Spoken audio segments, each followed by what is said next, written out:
Hello, this is Chef John from foodwishes.com with homemade phyllo dough.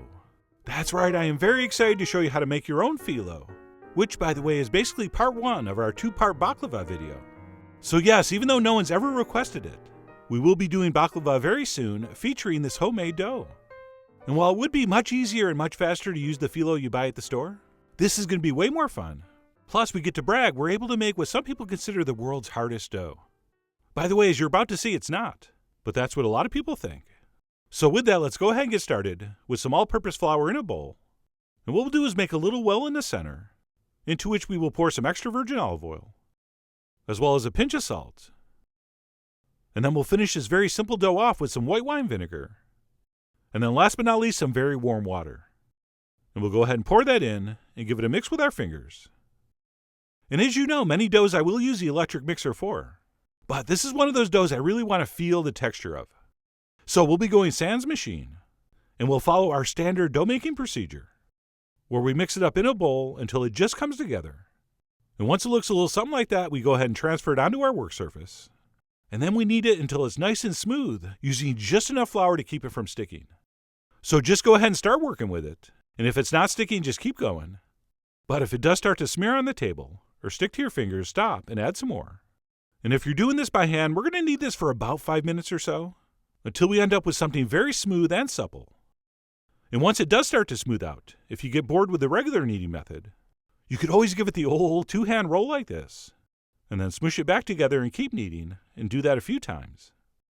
But regardless of exactly how you knead this, we're going to keep going until we have something that's very smooth, very supple, and fairly elastic. And one way you can tell you've gone far enough, if we kind of stretch the dough over itself, like I'm doing here, and the surface remains relatively smooth, we've probably gone far enough. Okay, if you do that and you get big tears across the top, you need to knead it a little longer.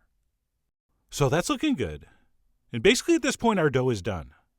Except for maybe the most important step, the resting. What we need to do is wrap this in plastic and let it sit out at room temp for at least an hour. Okay, longer is fine. In fact, I left mine for about 2.5 hours, since I had things to do and people to see. But just an hour is fine, after which we will unwrap it and give it a little coating of flour, at which point we will proceed to portion this into dough balls that we're going to attempt to get all the same size using a digital scale. And while it's true I usually rail against this kind of exactness in the kitchen, here it makes sense, because what I figured out through experimentation is that a dough ball that weighs 20 grams, once rolled out paper thin, is the perfect size to fit the pan I'm going to make the baklava with. So I went ahead and weighed out 20-gram portions, and as I did, I rolled those back into little balls and kept them covered with plastic. And if you're really good at this, you can do like 10 or 12 at a time, but I'm not. So I'm going to stop with 5 dough balls, which is how many I'm comfortable turning into phyllo at the same time. But before we move to that step, we have to make one more component. And that's going to be our cornstarch and flour mixture, which not surprisingly is made by combining cornstarch with some flour. And we'll give that a mix. And then you can just sprinkle this, but I like to use this fine mesh strainer, which for me makes it a lot easier to dust over evenly. Speaking of which, let's go ahead and dust some on our work surface and begin the first phase of the flattening. So what we're going to do here is take each dough ball, and using as much of that cornstarch mixture as we need, we're going to roll it out to about 5 or 6 inches. And as we finish these, we're going to stack them up, but we're going to do a little dusting of our cornstarch mixture in between each one. And basically that cornstarch is going to keep each layer separate and sort of sliding on top of each other as we roll these really thin. And to make life easier, try to get these as close to the same size and shape as you can. Which shouldn't be that hard since we started with exactly the same amount of dough. And then what we'll do once those have all been rolled out and layered up with a little cornstarch in between is take the entire pile, and then we can begin the first of 2 rollings. And basically what we're shooting for here is to roll this until it's sort of doubled in size. So take your time, don't be too aggressive, knowing full well that that cornstarch is protecting the layers. And I should mention I'm using a standard rolling pin here. There's another fairly cool method where you do larger sheets one at a time using a broomstick. But I've never tried that method, even though it looks really cool. But anyway, I kept rolling, and once we do have that rolled out to roughly double the size, we need to separate each layer and apply a little more cornstarch. Okay, the first time I tried this, I attempted to skip this step, which totally did not work, and it all stuck together. And I wasn't mad, but I was disappointed. So we'll go ahead and separate these.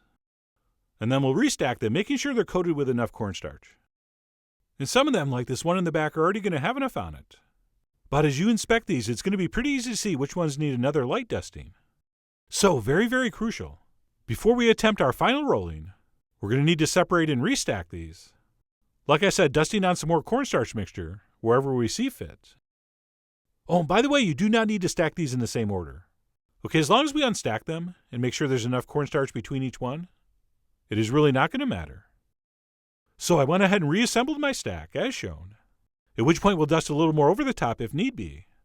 And once that's been accomplished, we will commence with the final rolling. And we're going to keep rolling until we've gone as far as we want. And as far as we want is basically paper thin. And I do like to give that stack a little half turn every once in a while, which will help us keep that round shape as we roll. And obviously, the longer you do this, and the bigger it gets, the thinner your sheets are getting. So ultimately, depending on the size of the dough you started with, it's going to be up to you to decide when to stop. You are, after all, the Jackie O of how thin to go. I know this is Turkish, not Greek, but I don't know any famous Turkish people. But anyway, I kept rolling until it was about this big. And if everything goes according to plan, you should be able to peel off each layer and have one beautifully thin, still fairly supple and elastic piece of phyllo dough. Check it out, you can pretty much see my fingers through that. Although it's hard to tell with this angle. Let's go for a little backlighting. Oh yeah, that's thin.